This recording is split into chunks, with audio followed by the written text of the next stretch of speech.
बिस्मिल्लाहिर्रहमानिर्रहीम। अज़ीज़ तलबा तालबात अस्सलाम वालेकुम। उम्मीद है आप सब खैरियत से होंगे। गुलफिशा ऑनलाइन लेक्चर सिस्टम में खुश आमदीद। हमारा आज का सबक उर्दू है। हमारी पहली किताब का नाम है अलिफ बे जीम, पढ़ें लिखें और रंग भरें। हमारा आज का उन्वान है से। से की साउंड है स।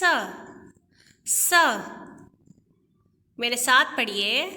स समर, स समर, स समर।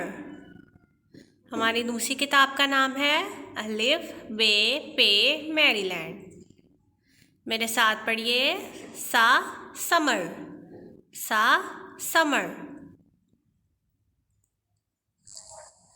पेंसिल की मदद से नुक्तों पर लिखिए और पढ़िए से।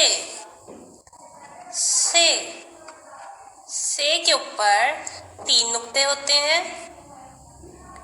से की साउंड है स।